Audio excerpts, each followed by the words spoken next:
안녕하십니까. 리드 바이블 리바TV를 제작 운영하고 있는 백강령 목사입니다. 오늘은 벌써 저희 리바TV가 40번째 영상을 올리게 됐는데요. 오늘은 가짜 목사 3탄을 가지고 여러분과 만나도록 하겠습니다. 오늘은 계시록 13장 12절인데 제가 제목을 세상은 다 내 거야, 세상아 내 앞에 무릎을 꿇어라 라고 하는 이러한 제목에서 오늘날 이 목사들에 대한, 물론 가짜 정치인들도 역시 마찬가지였지만 가짜 목사들에 대한 엄청난 교만, 명예와 권세의 종으로 전락해버린 이러한 내용들이 어떠한 것인가 라고 하는 것을 새사물이 다시 한번 살펴보기를 바라고, 새겨보기를 바라면서 시작해 보도록 하겠습니다. 오늘 우리는 왜 가짜 목사, 다시 말하면 거짓 목사가 인류의 3분의 1을 죽이는 선봉장이 될 것인가 라고 하는 것을 깨달을 수 있게 되기를 바랍니다. 앞으로 이러한 일이 있을 것이다 라고 하는 것 여러분들에게 많이 말씀을 드렸습니다.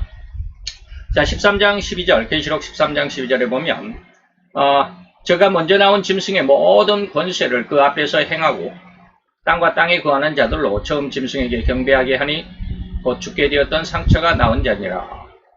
그래서 저가 누가이죠? 저는 가짜 목사. 오늘 지난 시간에는 저희들이 가짜 정치인에 대해서 말씀을 드렸다고 한다면 오늘은 가짜 목사이기 때문에 가짜 목사, 거짓 목사들, 종교인들이죠. 땅에서 올라온 짐승, 11절에서 우리는 땅에서 올라온 짐승이 어떠한 것인가를 여러분들에게 말씀을 드린 바 있습니다. 그래서 이러한 그 땅에서 올라왔다라고 하는 그런 의미가 무엇인가라고 하는 것, 지난 시간에 말씀을 드렸죠. 우리와 동시대에, 땅이라고 하는 것은 우리가 살아가는 이 시대에, 그리고 우리가 함께 살아가고 있는 내 옆에 있는 사람들, 그 누군가에 의해서 그 누군가가 바로 이 가짜 목사가 될 것이다라고 하는 것이죠.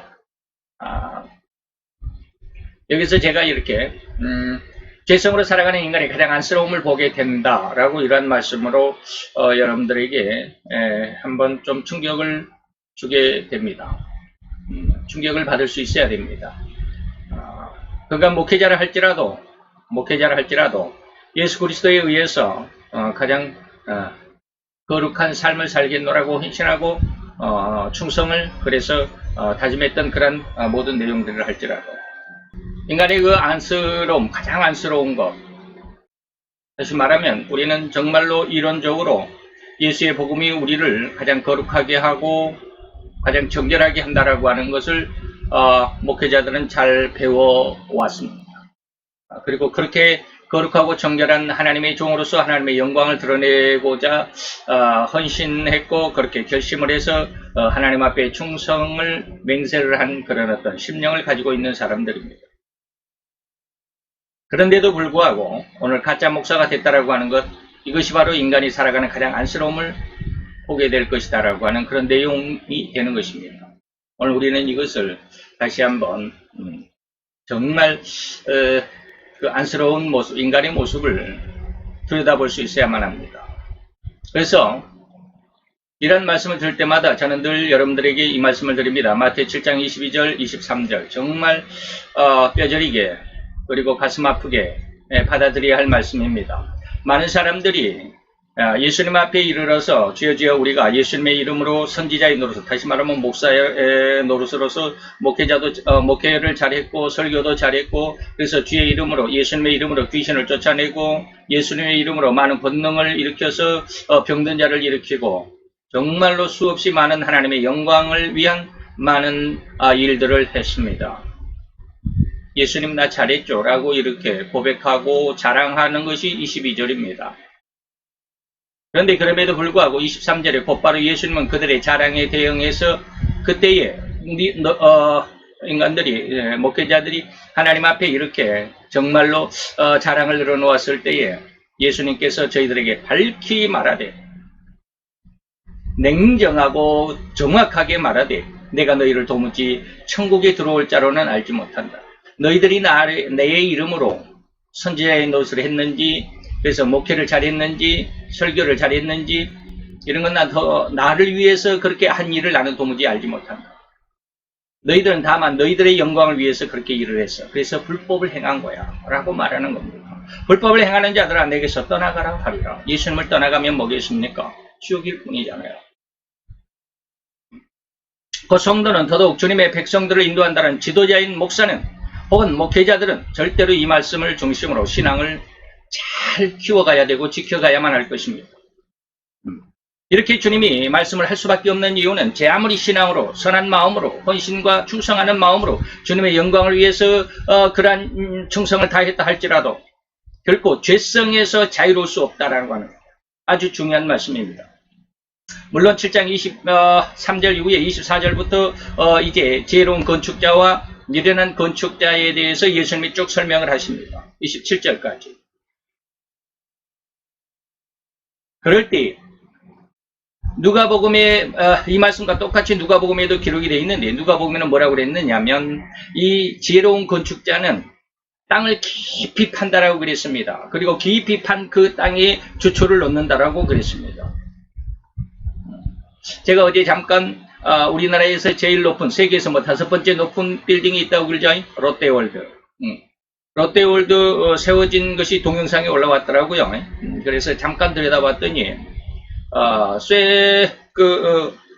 안반에다가 몇 미터 밑에 있는 안반인지는 기억을 못하겠습니다. 그 안반에다가 쇠 기둥을 박았는데 약 한 37m 정도 37m 정도를 쇠 말뚝을 그냥 쫙 박았더라고요. 왜? 흔들리지 말라고. 지진이 강도 7인가요? 강도 7인가 9인가가 와도 흔들리지 않고 좀 흔들릴 뿐이지 무너지지 않는다라는 그런 강도를 갖기 위해서 그 철심들을 수십 개를 그냥 그 안반에다가 약 거의 40m 가까이 찔러 넣었다라고 그러더라고요. 깊이 파서 그 깊이 판 그곳에 기초를 놔야 이 집이 무너지지 않는다. 그것이 무슨 뜻일까요? 이것이 우리 신앙에 보면 우리 마음을 갈기갈기 찢고 내 심령 속에서 내 죄성을 발견하고 내 죄성을 발견함으로 그것을 그냥 빼낼 때 얼마나 힘든지 얼마나 오래 시간이 걸리는지 다시 말하면 철저한 죄성까지 자기 예수 그리스도의 십자가 앞에서의 죄와 다시 말하면 그건 심령 가난이고요. 애통이라고 하는 것은 바로 이 철저하게 아주 깊이 판다라고 하는 것처럼 내 속마음 전체적인 것을 총체적으로 철저하게 드러내놓고 하나님 앞에 해결을 받아야 되는 목숨을 걸고 야곱이 그 천사와 씨름을 해서 이 환도뼈가 위골이 될 때까지 이걸 놓지 않았던 바로 그러한 모습으로 철저하게 회개를 해야 되는데 오늘 수많은 하나님의 종들이라고 하는 사람들이 바로 이 죄성이라고 하는 것을 전혀 의식하지도 못합니다. 이 죄성에서 자유로울 수 없다라고 하는 것을 스스로가 느끼고 있으면서도 그런 삶을 살면서도 그것이 죄성이라는 것을 느끼지 못한다라고 하는 것이 너무 안타깝다라고 하는 것입니다. 그래서 이 죄성을 먼저 해결해야만 하는데 이것을 해결하지 못하는 거죠. 왜? 죄성이 있는지도 모르니까. 다시 말하면 설교할 때는 거룩한 모습이고 정말로 하나님의 진리의 말씀을 하나님의 생명의 말씀을 정말로 하나님의 은혜의 말씀을 전가하는 것 같지만 그 당사자, 그 목회자의 심령 속에는 온갖 세상적인 명예와 권세와 이권이 가득 차 있다라고 하는 것입니다. 내가 좀 더 높은 자리에, 내가 좀 더 많은 사람들에게 내 어떤 명성을 알리고자, 내가 그렇게 좀 이런 훌륭한 사람이야, 내가 하나님 앞에 영광을 하나님 앞에 내가 좀 더 축복을 받은 사람이야, 내가 하나님과 좀 더 친근한 사람이야라고 하는 것, 하나님 앞에 이런 내용들을 얼마나 많이 드러내고자 하는지 모릅니다. 이걸 한번 겪어봐야 되는데. 그래서 목사들도 세상적인 이러한 성공과 행복과 풍성함이 하나님의 축복이라고, 하나님의 성공이라고, 이것이 바로 하나님 앞에 하나님을 믿는 믿음의 영광이라고 이렇게 착각할 수밖에 없는, 이것을 빼내버릴 수 없는, 빼내버리지 못한 이러한 모습이기 때문에 오늘 예수님은 바로 그것을 지적하게 된 것입니다. 너는 나를 위해서 내 이름으로 설교도 잘하고 목회도 잘하고 귀신을 쫓아내고 능력을 나타내서 병든 자를 일으키고 했을지라도 나는 너를 몰라. 이 말이 무슨 말인지 제발 좀 이해를 했으면 좋겠습니다.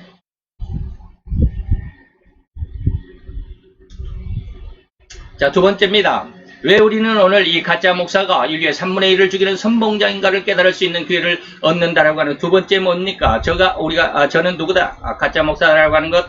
그리고 두 번째는 뭡니까? 먼저 나온 짐승이다. 먼저 나온 짐승의 모든 권세를 그 앞에서 행한다. 먼저 나온 짐승이 누구요? 계시록 13장 1절에 나오는 바다에서 올라온 짐승. 11절에서는 누구요? 땅에서 올라온 짐승. 바다에서 나온 짐승을 향하여 이 땅에서 올라온 짐승이 그 바다에서 나온 짐승의 모든 권세를 이 양을 받더라. 이 땅에서 먼저 나온 짐승이 누구요? 적그리스도를 의미하잖아요. 그래서 13장 1절 내가 보니 바다에서 한 짐승이 나오는데 뿔이 10이라 머리가 7이라 그 뿔에는 10면류관이 있고 그 머리에는 참남한 이름들이 있더라. 물론 여기에 대해서는 여러 신학자들이 각기 다른 어떤 의견과 다른 해석들을 가지고 있음으로 인해서 좀 다른 어떤 견해가 있을 수도 있습니다. 그러나 오늘 제 말씀을 좀 가슴 깊이 좀 주의해서 들어주셨으면 좋겠습니다. 자, 이 11절까지 우리는 다시 한번 깊이 잘 묵상해 주시기를 바랍니다. 왜요? 앞에 나온 짐승이 어떠한 일을 했고 지금 제가 제시해드리지 않았지만 여러분들이 지금 우리는 13장 12절을 공부하기 때문에 앞에 것을 다 다시 한번 말씀을 드릴 시간은 없잖아요. 여러분들 한번 잘 읽어보시기 바랍니다. 그리고 지난 시간 타조의 습성이 어떠한 것인지 방금 누가 땅에서 올라온 짐승, 가짜 목사가, 거짓 목사가 타조의 어떠한 습성과 어떻게 비슷한지, 어떠한 습성을 같이 공유하고 있는지, 하나님은 왜 그를 그렇게 타조로 비유하셨는지를 다시 한번 잘 심사숙고해 보시기를 간절히 바랍니다.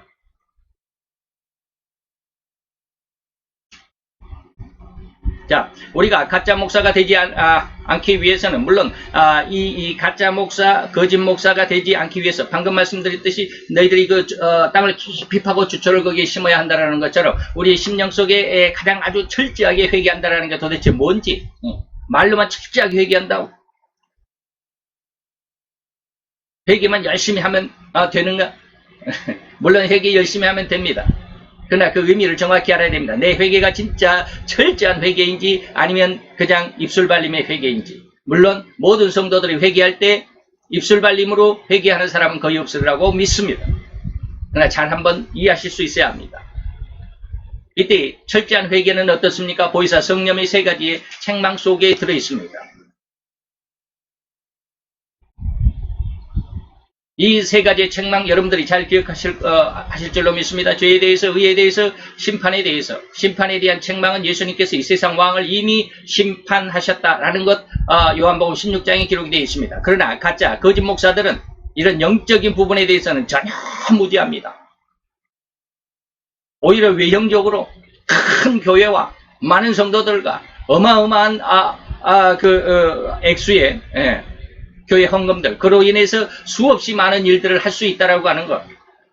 쉽게 말하면 큰 일을 할 수 있다라고 하는 것. 그러나 아까도 말씀드렸듯이 그 속 내 마음은 완벽하게 세상의 기준에서 남들보다도 더 휘황찬란하고 더 웅장하고 더 어마어마하고 거대하고 남들에게 무엇인가 보여줄 것만 보여주는 것으로 인해서 내가 성공을 했고 이것이 바로 하나님의 축복이라고 하나님의 은혜라고 이것이 바로 하나님을 믿는 믿음의 결론이라고 생각하는 이러한 일들이 너무 많다라고 하는 것이죠. 세상의 기준 늘 말씀을 드리지만 다시 한번 말씀을 드립니다. 누가복음 4장 6절입니다. 가로되 모든 권세와 그 영광을 내가 너에게 주리라. 이건 뭡니까? 사단이 예수님이 40일 금식한 후에 사단이 예수님에게 나타나서 유혹하는 마지막 세 번째 유혹입니다. 천하 만국의 모든 영광과 모든 권세를 예수님에게 보여주면서 네가 만약에 나에게 절을 하면 이 모든 권세와 모든 영광을 너에게 주리라. 그렇기 때문에 나에게 한 번만 절하면 돼 라고 하는 겁니다. 그러면서 사단은 누가복음에 이렇게 이야기합니다. 이 모든 세상의 권세와 모든 영광은 내게 넘겨준 거야. 하나님이 내게 넘겨준 거야. 그래서 내가 원하는 자에게 그가 누구라 할지라도 내가 원하는 자에게 줄 수 있어. 내가 너에게 무엇을 완전히 다 넘겨줄 수 있어. 내게 한 번만 절하라 라고 하는 것입니다. 다시 말하면 제가 지금 무엇을 의미해서 이런 말씀을 드리냐면, 가짜 목사가, 거짓 목사가 세상적인 기준에 의해서 성공이고, 행복이고, 그리고 모든 영광이다라고 하는 것 지금 계속해서 말씀을 드렸습니다. 이것이 어떠한 기준 속에서, 어떠한 출발에서 나왔다? 지금, 사단이 말하는 이것입니다. 나에게 넘겨준 것이고, 내 모든 것이 내 것이기 때문에 내가 너에게 줄 수 있다. 내가 너에게 줄 수 있어. 이것이 잘 연결이 안 됩니까? 이걸 연결할 수 있어야 됩니다. 이걸 연결할 수 있어야 됩니다. 그래서 제가 늘상 이야기합니다. 신학과 신앙은 다르다. 신학과 신앙은 다르다. 신학대학을 나와서 신학대학원을 졸업을 하고 해외 유학을 갔다 와서 그리고 석사학위를 그리고 박사학위를 받았다고 해서 하나님 앞에 그 신앙이 좋아진 것 아닙니다. 학문적인 깊이, 하나님에 대한 학문적인 깊이는 정말로 존경할 만합니다. 그러나 그가 신앙이 좋다라고 절대 말할 수 없습니다. 그렇게 하나님에 대해서 연구를 많이 했기 때문에 주석학으로 성경을 해석하는 주석학에 대해서, 해석학에 대해서, 신약학에 대해서, 구약학에 대해서, 원어학에 대해서 아주 통달해서 아주 그냥 그 엄청난 모든 비밀들을 다 알고 있는 것처럼 그 엄청난 학문의 깊이는 있다 할지라도 그것이 하나님 앞에 신앙적으로 인정을 받을 수는 없다라는 것입니다. 이거 이해할 수 있어야 됩니다. 우리의 신학은 그렇게 공부함으로 인해서, 연구함으로 인해서 아주 밤잠을 설쳐가면서 눈을 부릅뜨면서 감긴 눈을 그냥 이렇게 억지로 떠가면서 공부하고 연구하고 또 선배들의 어떤 그런 내용, 설교 내용들을 다시 한번 공부를 하면서 읽어보면서 그렇게 해서 자기 자신에게 하나님의 의미를, 하나님의 뜻을 깨우치고 자기 가슴 속에 차곡차곡 쌓여놓는 것, 정말로 훌륭한 일입니다. 저는 절대 그것 잘못됐다라고 말하지 않습니다. 절대로 그렇게 해야만 한다라고 철저하게 말씀을 드릴 수 있습니다. 그러나 그렇게 했다고 해서 신앙이 좋아진 건 아닙니다. 이해할 수 있어야 됩니다. 하나님의 신앙은 어디에서부터 온다고요? 방금 말씀을 드렸습니다. 보혜사의 3대 책망에 의해서 신앙은 정립이 되어가는 겁니다.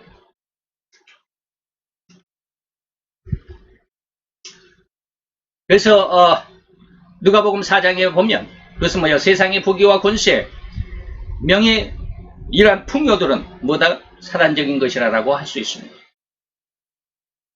자, 그러면 욥이 받은 그 엄청난, 아브라함이 받은, 그리고 또 그 다윗이 받은 이 엄청난 부귀와 명예가 그럼 다 사단적인 것이냐?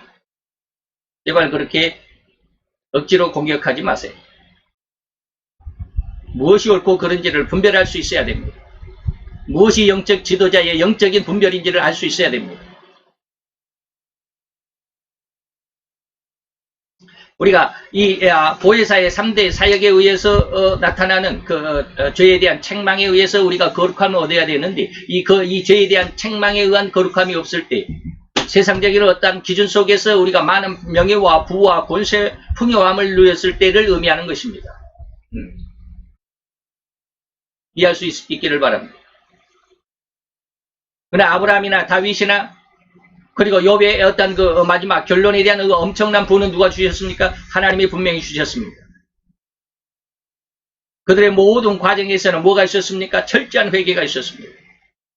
다윗은 자기의 침상이 자기의 회개하는 눈물로 썩어가도록 그렇게 회개했던 사람입니다. 욥의 회개는 여러분들이 욥기서를 읽어보면 철저하게 알 수 있을 것입니다. 아브라함도 그 아들을 하나님 앞에 바쳤을 때 얼마나 큰 은혜를 받았는지, 그가 무엇을 잘못 알고 있었는지, 어떻게 하나님께서 그에게 깨달음을 주었는지를 알 수 있을 것입니다. 이러한 철저한 회개의 과정이 있었을 때 비로소 그에게 주어지는 모든 하나님의 명예와 권세와 이권, 그리고 모든 풍요로움과 부귀, 이런 것들이 하나님의 것이라고 인정할 수 있습니다. 그래서 영적 지도자는 절대로 영적인 분별력, 곧 보혜사의 책망이 아니고서는 결코 깨달을 수 없는 것이고 이 은혜가 가장 우선되어야 하기 때문에, 그래서 이러한 것이 없었을 때 아무리 하나님 앞에 충성하고 헌신하고 예수의 이름으로 내가 많은 선지자의 노릇, 곧 설교와 그리고 목회 그리고 모든 성경을 해석을 했다 할지라도 나는 너를 몰라 라고 하는 결론에 이를 수밖에 없다라고 하는 것, 지금 말씀을 드리고 있는 것입니다. 세 번째로 넘어가 봅니다.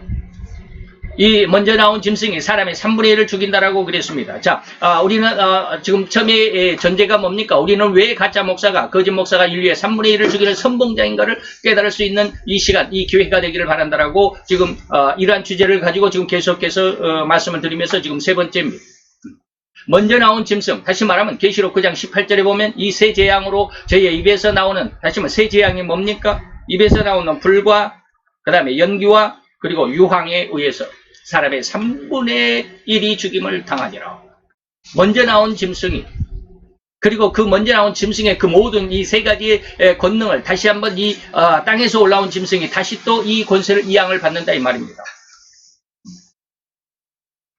이것을 여러분들이 잘 이해할 수 있기를 바랍니다. 우리가 이러한 세 가지는 진짜 우리가 그러한 것이 정말로 짐승이 나와가지고 입에서 불이 나오고 만화 영화처럼 말이죠. 연기가 나오고 유황불을 그냥 이렇게 뿜어내고 하는 그런 것이 아니잖아요. 이건 뭡니까? 의미적인 것입니다. 영적인 것이다라고 하는 것입니다. 잘 이해할 수 있어야 됩니다. 그럼 그 불같은 권능, 지금 말씀드립니다. 불과 연기와 유황을 간단하게 말씀을 드립니다. 다시 말하면 불같은 권능은 뭡니까? 그 말 한마디면 상대방이 쥐도 새도 모르게 사라질 수도 있을 정도입니다. 이것을 예수님께서는 마태오 5장에서 뭐라고 그랬습니까? 말 한마디에 쉽게 말하면 성내는 것, 화내는 것, 그것조차도 뭐에 해당한다? 살인죄에 해당한다라고 그랬습니다. 예전 구약의 시대에서는 사람을 직접 죽여서 죽은 사체가 있어야만 살인죄에 해당했습니다. 그러나 신약에 와서는 어떻습니까? 상대방에게 라가라고 하는 자, 미련한 자라고 하는 자, 그 다음에 화내는 자, 그리고 남의 것을 떼먹는 자. 이렇게 네 가지가 살인죄에 해당한다라고 마태오 5장에 기록이 되어 있습니다. 여기서 화내는 것, 다시 말해 내가 화를 내므로 인해서 상대방의 기가 죽는다 이 말입니다. 사람은 죽어서 뭘 남깁니까? 이름을 남깁니다. 그 인격을 남깁니다. 호랑이는 죽어서 가죽을 남기지만 사람은 죽어서 그 이름 석자를 남깁니다. 인격을 남긴다 이 말입니다. 그런데 그 인격이 화를 내므로 인해서 상대방의 기를 죽이는 거죠. 이게 살인죄입니다. 그래서 내가 말 한마디 하면 상대방이 쥐도 새도 모르게 사라져버릴 수도 있습니다. 오늘날 정치 권세가 그러잖아요. 왕의 한마디가 저 사람 기분 나쁜데 저 사람 왜 저렇게 하지? 라고 말 한마디 하면 밑에서 쫙 이 모든 일을 해결을 합니다. 쥐도 새도 모르게 없어져 버립니다. 이게 불같은 권능입니다. 이해할 수 있겠습니까? 연기는 앞뒤 분간을 못하게 하는 연막이죠. 저는 이제 군사적인 어떤 곳에는 결코 많은 어떤 정보가 없으니까 쉽게 말하면 문외한이니까 우리나라의 뭡니까? 국방TV 하시는 신땡균 대표님의 그것을 저는 많이 참조를 하는데 거기에서 이제 무기를 알려주는 우리나라의 무기가 어떻고 세계 무기가 어떻고 하는 그 무기 백과라고 하는 그런 프로그램에서 쭉 이야기를 해줄 때 우리나라의 요즘에는 탱크들이 다 그러잖아요. 내가 상대방을 향하여서 포를 쏘고서는 그 자리를 이탈을 해야 되잖아요. 왜? 이게 포가 날아오면 상대방이 그 포가 몇 도 각도에서 어느 정도로 날아왔다라고 하면 그 포 쏜 그 원점을 계산할 수 있습니다. 요즘에는 다 그렇게 엄청난 과학의 발달로 인해서 그 원점을 계산해낼 수 있습니다. 그럼 거기에다가 다시 저쪽에서는 다시 이제 공격을 할 거 아니에요. 그래서 그 자리를 피해야 됩니다. 이걸 뭐라고 그러더라고요. 뭐라고 그러는데 저는 그거 잘 모르겠어요. 그게 무슨 작전인지 좌우장 그 자리를 빨리 피해서 나와야 되는데 이때 상대방이 나를 또 볼 수 없도록 내가 이렇게 탱크에 보면 이렇게 짤막한 이 손가락만한 것들이 몇 개 이렇게 달려있다. 그래서 여기에서 연막탄이 팍팍팍 나가가지고 완전히 그 황토색 연막이 그냥 쫙 뿌려져가지고 내가 어디 있는지 못 보도록. 그리고 그 사이에 도망가는 이런 거 연막 작전. 이게 뭐예요? 연기죠. 다시 말하면 진리와 비진리가 뭔 줄을 몰라요. 영의 어떤 은혜와 육신적인 어떤 은혜, 다시 말하면 진리적인 은혜, 이런 걸 잘 구분을 못 하더라고요. 그래서 저는, 이 성경의 은혜를 그렇게 이야기합니다. 그냥 예수 그리스도의 은혜가 있습니다. 구원의 은혜. 그 다음에 좀 더 신학이 성장하면 진리의 은혜가 있습니다. 정말 진리의 은혜, 정말로 훌륭합니다만은, 그리고 진리의 은혜 이 위에 영의 은혜가 있습니다. 이 세 가지로 저는 은혜를 좀 구분해 보고자 합니다. 이렇게 누가 성경에서 이렇게 말하는 건 아닙니다만은 제가 느끼면서 또 하나님과 교제하면서 깨우친 것이 그겁니다. 야, 은혜가 이것은 일반적으로 우리가 구원의 은혜에 해당하는, 그래서 예수 그리스도의 이름으로 세례를 받은 자들이 그 신앙생활 속에서 나타날 때 어떠한 모습으로 나타날까? 이 구원의 은혜는 이 정도의 어떤 그 삶이, 그리고 그 어떤 은혜가 나타나겠구나. 진리적인 은혜는 또 어느 정도가 되겠구나라고 하는 것, 그리고 영적인 은혜는 어느 정도가 되겠다라고 하는 것을 좀 구분해 보려고 애쓰고 있습니다. 다시 말하면 이것이 구원의 은혜인지 진리의 은혜인지 영의 은혜인지 이것이 분별을 못하다. 진리와 비진리조차도 분별을 못해요. 그래서 가짜 목사, 오늘 거짓 목사는 뭡니까? 진리와 비진리를 구분하지 못하기 때문에 하나님의 영광을 위해서 일한다 하면서 오히려 하나님에 대하여 대적하는 그런 결과가 수없이 많습니다.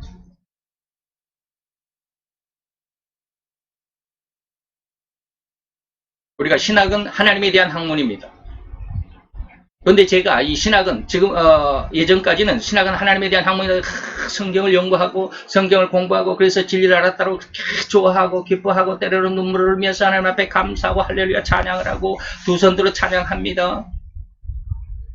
그렇게 했다가 어느 날 우리나라에 그 머리 빡빡 미신 그 이땡훈 교수님 계시잖아요.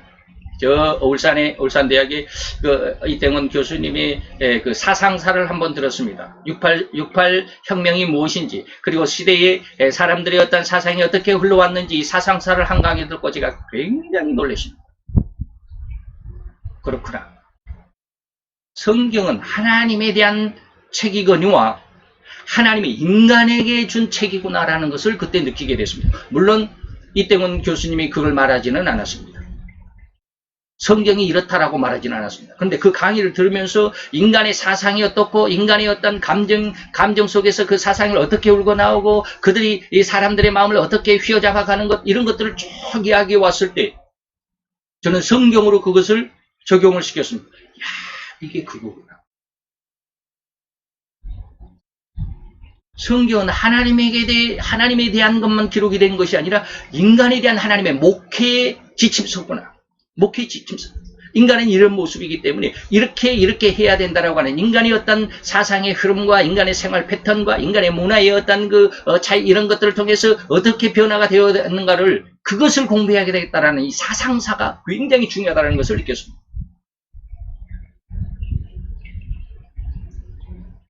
그런데 그 사상 속에 지금 제가 여러분들에게 말씀드리고자 하는 이러한 내용들이 들어있습니다. 인간의 이 사상이 제가 말씀드렸던 보혜사의 3대 책망 속에서 죄에 대한 책망을 받아보지 못하면, 예수 그리스도의 십자가의 은혜 안에 있었다 할지라도 보혜사의 3대 책망 중에 죄에 대한 책망을 받아보지 못한 사람들은 그 사상이 어디 있습니까? 세상적인 기준에 아직은 있습니다. 아직은.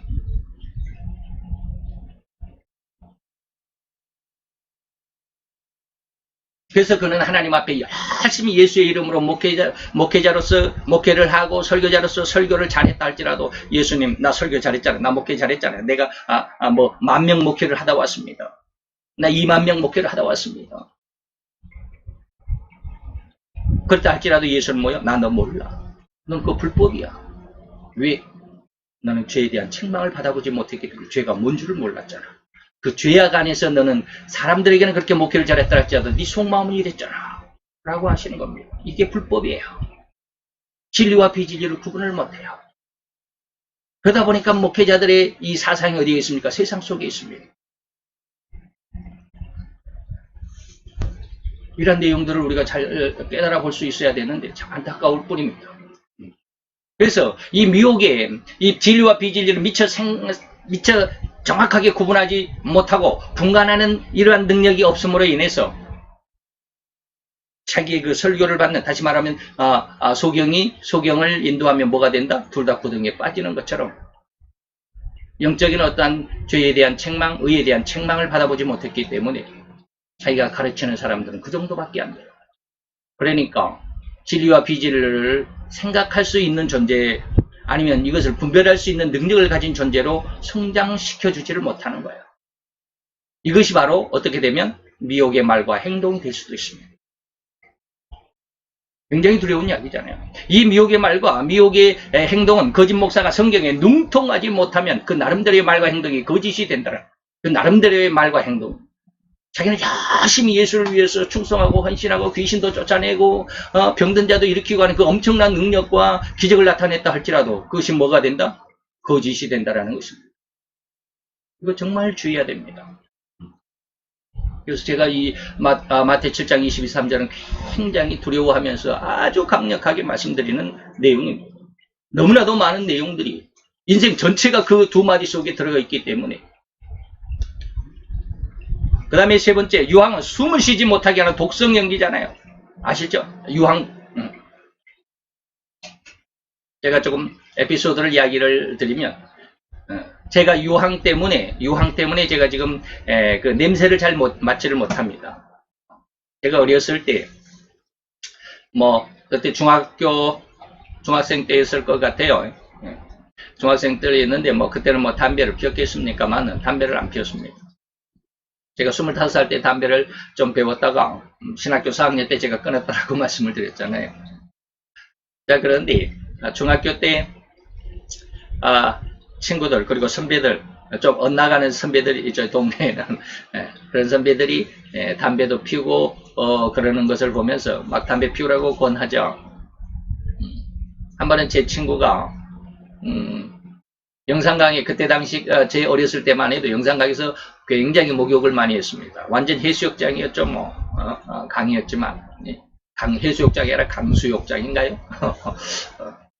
네, 거기서 이제 동네 형들하고 이렇게 같이 목욕을 수영을 하면서 형들이 담배를 피우라고 권했나 봐요. 그랬더니 그 한 목을 빨았더니 아주 매워가지고 캑캑거리고 아주 죽을 뻔했다라고 그런 말을 하더라고요. 그러면서 나보고는 절대로 담배 피우지 말라고. 그래서 저도 한번 이 담배를 한번 빨아봤는데 도대체 이건 온몸이 완전히 힘들더라고요.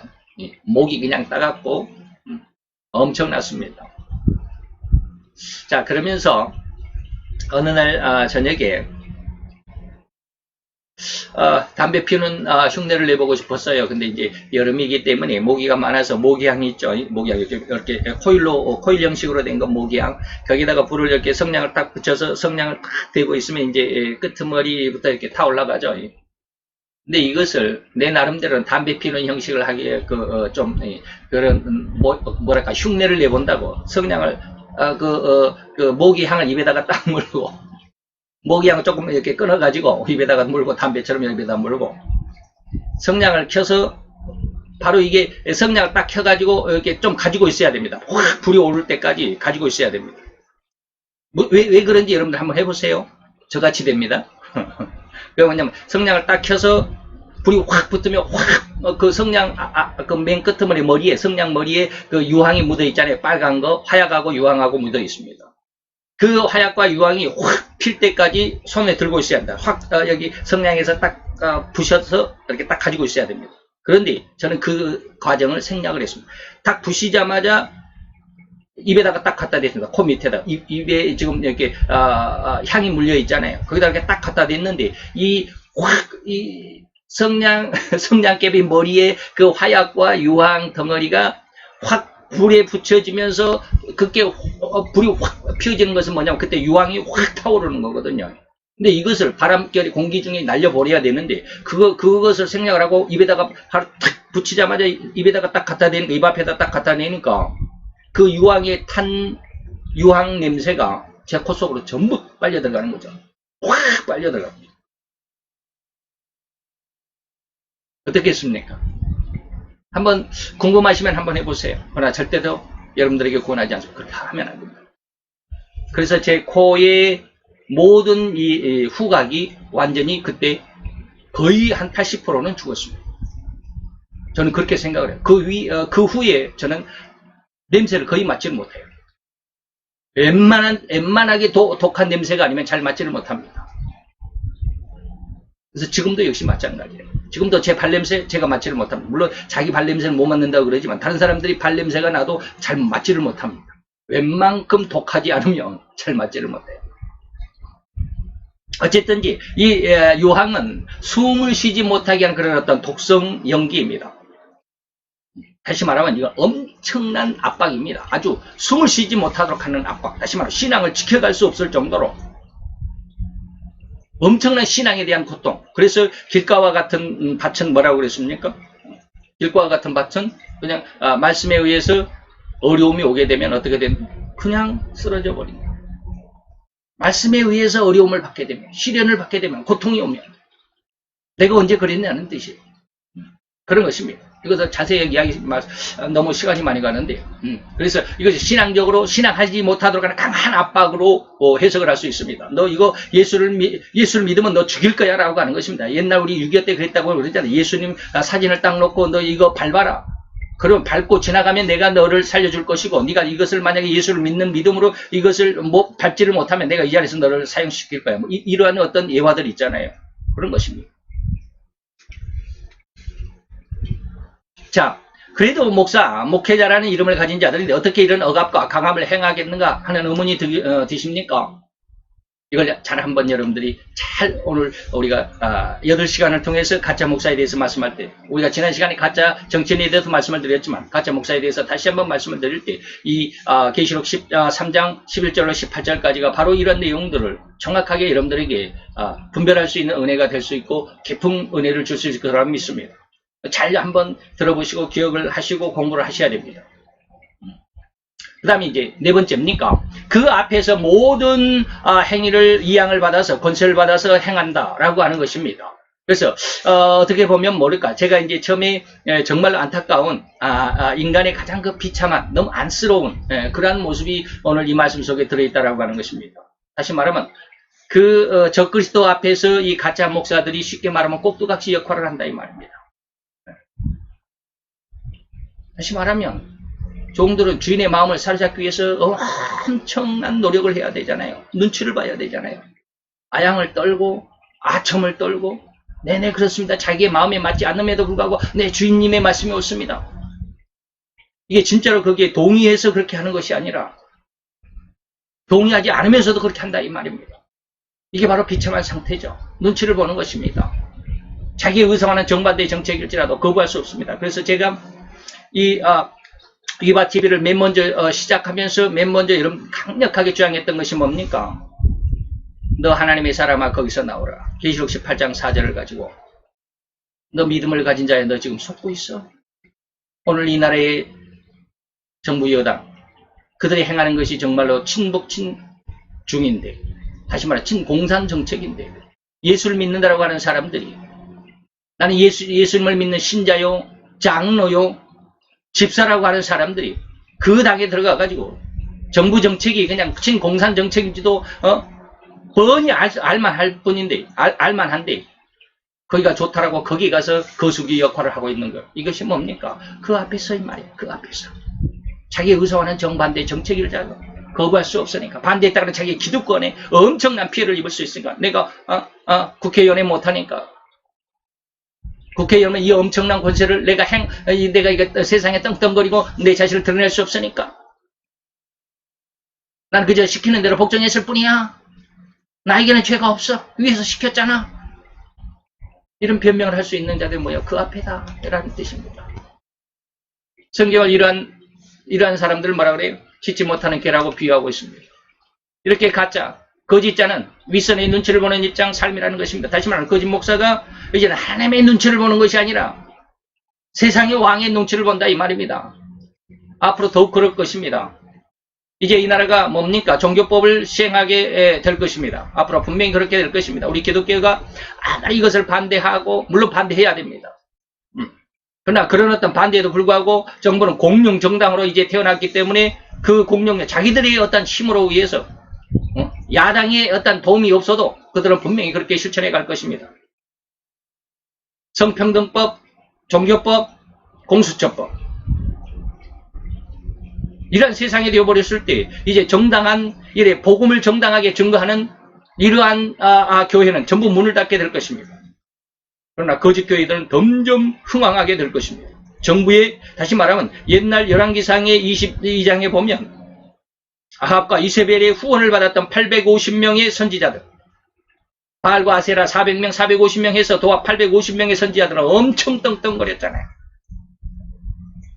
왕의 조찬기도에 나가서 기도해도 해주고 왕이시여 왕이시여 그렇게 명예와 권세를 얻었던 그 모든 850명이나 되는 그 모든 선지자들은 하나님 앞에 단 한 사람도 어여삐 받은 사람이 없습니다. 하나님이 선인나도 하나님이 인정해준 목회자들 선지자들이 한 사람도 없습니다. 이해하십니까? 윗선의 눈치만 보는 겁니다. 앞으로 이 나라의 기독교가 그렇게 될 것입니다. 하나님의 뜻을 내세울 수가 없습니다. 그래서 제가 이 부분에 대해서 가짜 목사 말고요. 지금 성경 예언이라고 하는 부분에 대해서 지난 주간에 굉장히 큰 충격을 많이 받았습니다. 그래서 그것을 새 시리즈로 성경 예언 세 편 시리즈 성경 예언하는 챕터 안에 세 가지를 이렇게 쭉 이야기를 거기다가 삽입을 시켜놨습니다. 지금 두 개는 지금 다 완성이 되어 있고 하나를 마지막 세 번째를 하는데 이때 이 세 번째가 뭡니까? 이러한 세상의 환란 속에서 공무원들이죠. 공무원들이 제일 위험하잖아요. 나라의 정부의 녹을 받아야 되니까 어쩔 수 없이 정부에서 이렇게 하라고 그러면 그렇게 할 수밖에 없잖아요.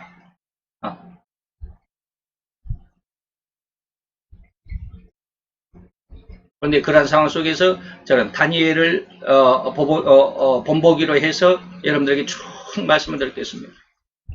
신앙인이 어떻게 이 어려운 환란 속에서 살아가야 할는지 7배나 뜨겁게 더 달궈진 풀물불 안에 집어 던져진다 할지라도 어떻게 살아나올 수 있을는지 그래서 다니엘서 3장과 다니엘서 6장을 2장 그래서 다니엘 세 친구들과 그 다음에 다니엘의 사자굴 사건을 통해서 우리가 이 앞으로 우리나라에 닥칠 이 종교법에 의해서 엄청난 이 환란이 닥칠 때 이 환란 속에서 우리가 어떻게 이겨갈 수 있을 것인지 다니엘이 누구의 공무원이었습니다. 공무원이었습니다. 그 공무원이 어떻게 하나님의 영광을 나타내며 살았는지 네? 다니엘 세 친구도 요즘으로 말하면 도지사격인 공무원이잖아요. 공무원이잖아요. 뭐 별정직 공무원입니까? 도지사가? 그럼에도 불구하고 그런 어떤 공무원의 자리에 있음에도 어떻게 하나님의 영광을 위해서 살았는지 저들에게 어떻게 무릎을 꿇지 않았는지 엄청난 환란 속에서 어떻게 그 환란을 피해갈 수 있었는지 이것이 이제 세계 연합 시리즈 속에서 세 번째로 제가 지금 구상은 다 되어 있습니다. 그래서 그것을 이제 파워포인트로 만들어서 다음 시간부터 이렇게 계속 시리즈를 뭐 이거 이렇게 차례차례 이렇게 섞어서 지금은 하고 있지만 집중적으로 3시간을 여러분들에게 할애해서 말씀을 드리게 될 것입니다. 자, 가짜는 그리고 거짓자는 윗선의 눈치를 보는 그런 입장, 그러한 삶, 그런 모습으로 살아갑니다. 다시 말하면 850명의 선지자들과 똑같습니다. 그래서 뭘 한다? 짓지 못한 계다라고 하는 것입니다. 마치 베드로가 죽기까지 주님을 따르겠다고 호언장담을 했지만 결코 죽음이 들어와서 주님을 자기의 생각과 의지를 배신한 것과 같은 그러한 삶을 살아요. 자기의 생각이나 자기의 의지, 다시 말하면 내 생각은 하나님의 영광을 위해서 살아야 되는데 목구멍이 포도청이라고 그래서 세상의 어떤 왕의 명령을 거스릴 수가 없어서 거기에 예의하는 그래서 제가 어제 인터넷을 이렇게 요즘엔 자주 뒤져봅니다. 동영상들을. 깜짝 놀란 사건이 하나 있습니다. 그게 이제 제가 세 개의 그 시리즈, 성경 예언 세 개의 시리즈를 말씀드린다고 그랬는데 그 세 번째 그 동영상을 여러분들에게 넣을 겁니다. 그때 보여드릴 겁니다. 우리나라의 한 연예인이 일본에 가가지고 그 프로그램에 나가야 되는데 프로그램 PD가 기모노를 입어라라고 그랬대요. 근데 이 한국인 연예인은 기모노를 입기를 거부했습니다. 마음속에. 그러나 기모노를 안 입고 나가면 그 프로그램에 출연할 수가 없어요. 엄청난 자기의 어떤 인기가 일본에서 자기가 이제 얼마나 위상을 높이는지 연예계에서 얼마나 위상을 높일 수 있는 그런 아주 중요한 프로그램이었다고 그래요. 근데 막상 그 프로그램 직전에 한복을 곱게 입고 나갔습니다. 우리말로 하면 한복을 입고 나가서 대박을 나타낸 겁니다. 기모노를 입고 나가지 않으면, 기모노를 입지 않으면 그 프로그램에 참여를 못 시키는데, 참여를 안 시키겠다고 하는 그런 위험이 있었는데, 그것을 거부하고 이렇게 했다. 이런 내용들을 여러분들에게 말씀을 드릴 겁니다. 7배나 뜨거운 풀목불, 우리 앞에 엄청난 두려움이고 불안이고 공포고 악법이지만 우리가 어떻게 이것을 해결해 나갈 것인지, 사자굴이 우리 앞에 있지만 사자굴에 집어 던져질지라도 우리가 이것을 어떻게 해결해 나갈 수 있을는지, 그 답이 3가지가 있습니다. 하나님이 제게 3가지를 은혜를 주셨습니다. 어떻게 하면 된다. 하나, 둘, 셋. 그것을 이 3 시리즈 속에서 여러분들에게 마지막 3편에서 말씀을 드릴 것입니다. 자, 그 다음에 4번째입니다. 5번째인가요? 목사가, 거짓 목사, 가짜 목사가 인류의 3분의 1을 죽인 선봉장이 된다라고 하는 것. 다시 말하면 이제 뭡니까? 저가 먼저 나온 짐승의 모든 것들을 그 앞에서 행하고 땅과 땅에 구하는 자들로. 이것이 제가 이제 오늘 여러분들에게 부제로 드린 그런 내용입니다. 온 세상아 내 앞에 무릎을 꿇어라. 땅과 땅에 구하는 자들로 전 짐승에 경배하게 하는 엄청난 권세를 가지게 됩니다. 누구 하나 그의 말을 거역할 수가 없습니다. 온 세상과 온 인류. 그래서 저는 만인지상 1인지야. 1인이 누구예요? 저 그리스도. 그런 권력을 갖게 될 겁니다. 누가? 교회 목사가. 근데 그 목사는 진정한 목사가 아니라 누구다? 가짜 목사고 거짓 목사가. 만인지상은 뭐예요? 온 세상과 온 인류를 장악했다는 엄청난 자부심. 성공했어. 얼마나 그냥 아주 쾌재를 부리겠습니까? 지금 정부 여당 공영 정당으로 만드는 이 사람들 정말 지금 쾌재를 부르고 있을 것입니다. 그러나 그들의 멸망이 눈앞에 있습니다. 왜요? 성경적인 견해는 그들의 멸망은 눈앞에 있는 겁니다. 이해가 안 되십니까? 절대로 그렇게 될 겁니다. 그래서 지난 시간에 제가 뭐라고 그랬습니까? 그의 순회가 잘리고 그리고 그의 내분 안에서의 분란이 어떤 것인가는 지난 시간 것을 다시 한번 언제 그랬는지 이것저것 막 이렇게 순서대로 하다 보니까 좀 그렇습니다만은, 자, 온 세상과 온 인류를 장악했다는 그 엄청난 자부심에 의해서 세상은 다 내 거야. 이제 세상이 바뀌었어. 세상이 바뀐 것을 너희들에게 분명하게 깨닫게 해주고 그것을 느끼게 해줄 거야 라고 하는 이 온갖 교만, 최고의 교만 속에 그들은 그러한 어떤 자신감 속에 살아갈 겁니다. 그 정치인이 그 말한 건데요. 정치인이건 오늘 우리 거짓 목사가 그런 마음을 가지고 살아갑니다. 그만한 엄청난 자부심을 갖게 되더라 이 말입니다. 1인지하는 뭡니까? 적그리스도, 가짜, 적그리스도, 다시 말하면 뭡니까? 세계 통일정부의 대통령. 적그리스도가 세계 통일정부의 대통령이라고 그랬죠. 세상에서 많은 재물을 얻는다면, 또 권력을 얻는다라고 한다면, 혹시 명예를 얻어서 수없이 많은 사람들에게 선망의 대상. 이제 내 말 한마디면, 너네 다 죽었어요. 너네도 꼼짝마. 이런 것이잖아요.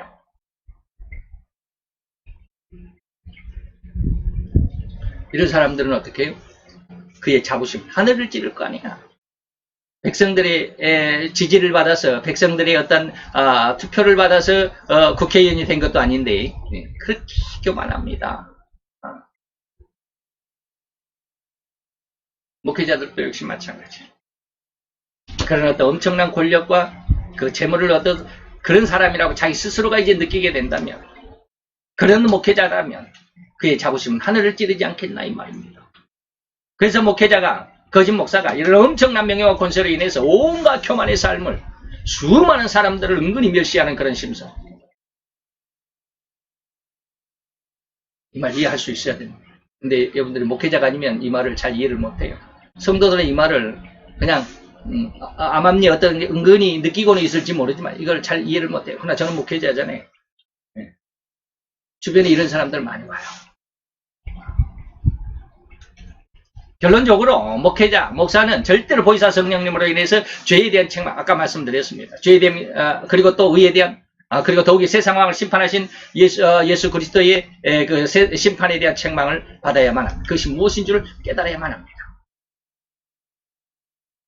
그래서 제가 그저께 어떠한 그 이땡훈 교수님 그 동영상을 보다 보니까 이땡훈 교수님이 이 말씀을 요한복음 16장에 이 말씀을 죄에 대해서, 의에 대해서, 심판에 대해서 솔직히 하라고 아주 고민을 했다라고 이렇게 그래서 그분은 또 다른 은혜를 받아서 다르게 해석을 하시기는 하더라고요. 너무 심각하게 고민해서 하나님 앞에 이것을 은혜를 얻었다 그렇게 말씀하시는데 성경 그때 다른 성경과 연관을 해가지고 그 말씀이다라고 이렇게 말씀을 하는데 또 한번 듣고 지나가니까 또 잊어버렸네요. 근데 이것이 무엇인지를 알아야 됩니다. 죄에 대한 책망이 뭐고 의에 대한 책망이 뭐고 그리고 세상의 심판에 대한 책망이 뭔 줄 여러분들이 깨달아야만 합니다. 이 은혜 이 책망을 받지 않는다면 이 세 가지 책망을 받지 않는다면 베드로의 호언장담과 같은 그런 입술로만의 목사가 될 뿐이에요. 베드로 죽기까지 예수님을 따르겠습니다. 그 밤을 넘기지 못하잖아요. 말은 잘한다 이 말입니다. 그런 목회자, 그런 목사가 될 수밖에 없다는 사실을 이해하고 깨달았으면 좋겠습니다. 그 다음에 또 6번째인가요? 이제 처음 짐승에게 경배하게 한다. 처음 짐승은 누구요? 계시록 13장 1절이잖아요. 바다에서 올라온 짐승. 바다에서 올라온 이 짐승을 뭐래요? 적그리스도라고 이렇게 말씀을 드렸습니다. 그리고 1절로 10절까지는 그 적그리스도가 어떠한 일을 할 것인가라는 그 행동의 어떤 그 모든 내용들이 그 비밀들이 거기에 기록이 되어 있습니다. 이걸 잘 읽어보셔야 됩니다. 지금 이거를 지금 설교를 해드린다거나 해석해드릴 그런 시간은 아니잖아요. 실수가 나왔네요. 가짜 혹은 거짓 목사의 일상과 언행과 그의 설교가 진정 하나님의 의도에 적법할 수 없는 그러나 나름대로는 진정 헌신과 충성으로 하나님의 영광을 중심으로 한 그런 내용의 목회고 그런 설교를 할지라도 그것이 뭐가 된다? 거짓이 된다라고 하는 거. 마태복음 7장 23절 아까도 말씀드렸던 겁니다. 이거 지금 바뀌었네요. 아유, 제가 이걸 또 실수했네요. 가끔가다 이런 실수가 나오더라고요. 자, 여섯 번째, 일곱 번째인가? 제가 지금 몇 번째인지 여기다 번호를 적어놨어야 되는데 몇 번째인지 모르겠네요. 자, 처음 짐승에게 경배하게 한다. 처음 짐승에게, 적그리스도에게 경배를 한다. 그래도 목사고 그래도 목회자일진데 그럼에도 불구하고 이들은 오로지 세상 권세와 명예를 다시 말하면 죄에 대해서 의에 대해서 한 번도 책망을 받아본 적이 없어요. 그게 뭔지를 모른다 이 말입니다. 그래서 오히려 세상의 어떤 기준 속에서 세상의 성공과 세상의 어떤 행복만이 그들의 정확한 하나님의 은혜고 하나님의 축복이라고 생각하는 그런 모습. 이것이 세상 권세와 명예를 인생의 최고의 행복과 성공으로 인식하기 때문에 온 인류에게 이러한 세상으로 끌어가는 거예요. 다시 말하면 적그리스도에게 충성하고 그에게 아부하고 아첨하는 헌신하는 그런 삶만이 세상에서 이 엄청난 명예와 권세와 이권을 얻는다라고 하는 것입니다. 아까 누가복음 4장에서 4장 6절에서 뭐라고 그랬습니까? 사단이 이건 다 세상의 모든 명예와 세상의 모든 권세는 다 누구 거다? 내 거야. 나에게 넘겨줬어. 그러니 내 거잖아. 내가 원하는 자에게 얼마든지 줄 수 있어. 그래서 가짜 목사, 거짓 목사의 일상의 언행과 그의 설교가 진정 하나님의 의도에 적법할 수 없는, 그래서 나름대로는 정말 은혜로운데 나름대로는 정말로 신학의 심오한 깊이를 가지고 있는데 하나님의 신앙에는 적합하지 않다.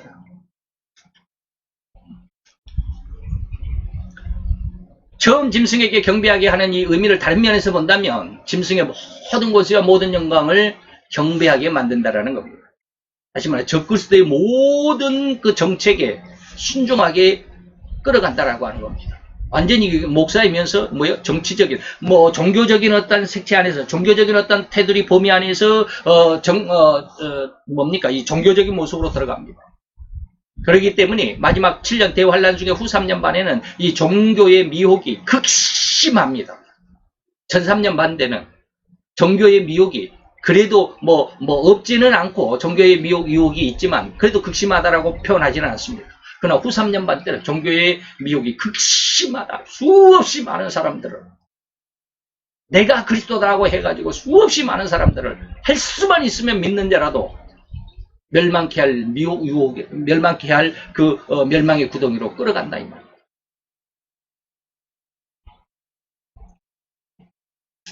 누가복음 4장 5절 6절인데 16절로 잘못 기록이 되어 있습니다. 15절 16절인데 잘못 기록이 되어 있네요.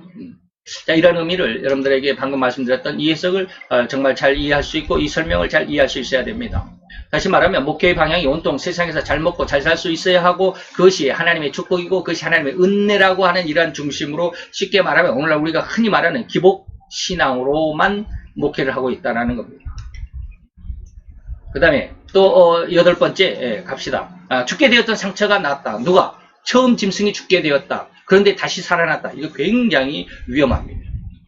그래서 제가 곰곰이 하나님 앞에 기도해 봤습니다. 도대체 이 적그리스도는 분명히 러시아인데 러시아가 언제 죽었을까요? 언제 죽었다가 살아날까요? 제 해석이 정말 옳다라고 말씀드리진 않겠습니다. 그러나 굉장히 충격적일 수도 있습니다. 세상에서 잊혀졌다가 다시 온 세상에 부상하게 될 존재입니다. 곧 다시 말하면 러시아가 그렇게 될 것입니다. 왜? 극북에 있는 나라가 적그리스도라고 그랬으니까. 에스겔서 38장이에요. 러시아가 제2차 세계대전이 끝나고 냉전시대에는 세계 제2위의 강대국이었습니다. 그러나 지금은 중국에 의해서 많이 가려져 있습니다. 중국이 더 크잖아요. 지금 미국이 가장 강력하게 대응하고 있는 나라가 러시아가 아니라 중국이잖아요. 중국과 무역 전쟁, 경제 전쟁 이런 거 하잖아요. 그래서 러시아가 지금 완전히 세상 사람들에게 관심 밖에 있는지도 모르겠습니다. 그러나 굉장히 위험합니다. 왜요? 우리는 에스겔서 38장을 통해 예루살렘 국북에 있는 다시 말해 현재 러시아라는 사실이 러시아라는 나라가 적그리스도라고 하는 사실을 충분히 알 수 있었습니다. 그럼에도 그럼 러시아의 죽음과 상황과 상태를 이해하면 좋은 예가 그런 어떤 기점이 될 수도 있습니다. 다시 말하면 러시아가 죽은 것은 언제입니까? 소련의 붕괴입니다.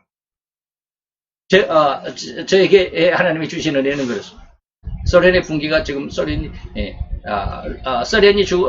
붕괴해서 러시아가 됐잖아요. 소비에트 연합이 연방연합국이 이제 각기 나름대로 다 뿔뿔이 흩어져 가지고 각기 다 독립을 하고 그러면서 러시아만 남았습니다.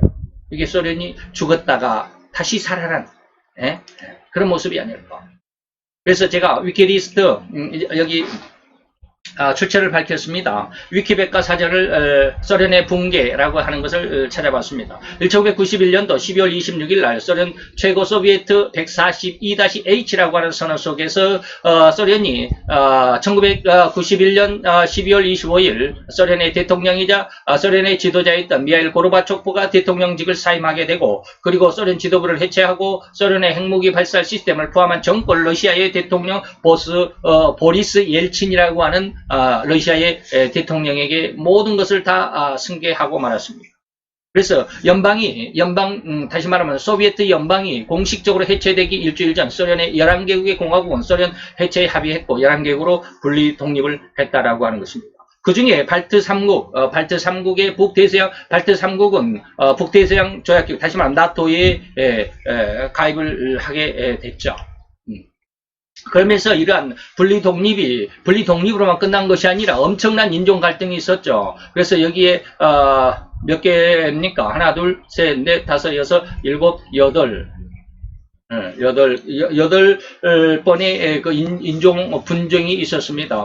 아제르바이잔과 아르메니아인의 분쟁, 조지아인과 아파스인의 분쟁, 조지아인과 오세티아인의 분쟁, 이런 거 쭉쭉쭉 타지키스탄의 분쟁, 이렇게 해가지고 러시아와 체첸 분쟁 우리가 아주 그냥 너무나도 잘 알고 있죠. 이런 내용들. 이러한 8개의 내분으로 인해서 10만 명 정도가 죽임을 당하는, 최소 난민 500만, 이렇게 1,500만 명의 이런 어떤 사상자가 나는, 그리고 소련 흑해 함대가 또 분할을 했죠. 흑해 함대 분할, 조약. 우크라이나 맨 밑에 있는 크림반도, 이것 때문에 소련이 지금, 소련이 아니죠. 러시아가, 미국에 의한 경제 제재를 받게 되잖아요. 그래서 지금 아주 힘들어서 지금은, 중국에 가려가지고, 제대로 기침도 못하는, 큰 소리도 못 내는 이 말이죠. 그런 모습으로 지금 전락해 있잖아요. 근데 이들이 세상 권세를 장악할 때가 올 겁니다. 중국이 점점 그 힘이 쇠락해지고, 그 중국의 옛날 소련이 있었던 자리에 중국이 대신 지금 앉아 있는데, 이 중국이 점점 미국과의 전쟁 속에서 힘을 잃게 될 것입니다. 그러면 그 자리를 누가 대신에? 러시아가 대신해서 앉고, 혼자는 절대로 미국을 이겨낼 수 없습니다. 그래서 나토에 있는, 쉽게 말하면, 그 EU, 이런 데가 전부 무실론화가 되고, 소련과 함께하는. 그래서 지금, 메르켈 독일 총리도 지금, 트럼프는 굉장히 싫어하잖아요. 그러면서 시진핑과 함께 이렇게 손잡고 있는 그런 어떤 형국으로 지금 가고 있습니다. 마크롱도 역시 마찬가지입니다. 이런 내용들을 보면 EU가 거의 이제 무신론화가 되면서 미국을 미워하게 되는, 유신론을 싫어하게 되는, 반대하게 되는 이런 내용들로 나타나게 될 텐데, 어쨌든지 세상의 사상은 그렇게 흘러갈 것입니다. 그래서 세계 제2의 군사 그리고 경제 대국이었던 이 소련이 붕괴함으로 인해서 군사적인 견해가 거의 사라져 버렸죠. 지금 뭐 항공모함이 한 대도 없잖아요. 그래서 마지막 항공모함이 있었는데 그걸 수리하다가 빵꾸가 나가지고 그 탑크레인이 쓰러져가지고 갑판이 빵꾸가 나가지고 그것을 저기 수리할 돈도 없는데 중국 시진핑이가 자꾸 약 올리잖아요. 그거 나 돈 있잖아. 그러니까 내가 고쳐줄게. 우리한테 보내 막 그러잖아요. 지금 보낼 수 있는 그런 어떤 운송 비용도 없어요. 어쨌든지 중국이 오늘 현재 2020년 현재 중국에서 중국에게 그 이위자를 내주고 말았는데 이러한 자리를 다시 탈환하게 되고 이제 그가 열불의 도움을 받아서 미국과 음녀와 전쟁을 한번 하게 될 겁니다. 그게 세계 제3차 대전이 될 것이고 짐승과 음녀의 전쟁인 계시록 18장의 내용이 될 것이라고 하는 건 누차히 말씀을 드렸습니다. 그래서 우크라이나라고 하는 것 여러분들에게 말씀을 드렸습니다. 우크라이나 평화, 다시 말하면 그 크림반도를 평화함으로 인해서 미국의 경제 제재가 실행이 됐고 그로 인해서 지금 러시아는 엄청난 경제 침체에 거의 그냥 바닥 속에 헤매고 있는 그런 현재 상황이 그렇습니다. 그러나 성경의 예언대로 이 짐승국으로 유력한 러시아의 부활이 어느 시점에 이르는지 여러분들은 세계 정세를 자세히 한번 관찰해보고 관심을 가질 수 있어야 되지 않겠나요? 이런 내용들로 인해서 오늘 가짜 목사, 거짓 목사가 세상의 모든 것을 다 장악하게 될 것이다. 그래서 세상의 인류의 3분의 1을 죽이는 그 엄청난 살육의 선봉장이 교회 목사가 될 것이다.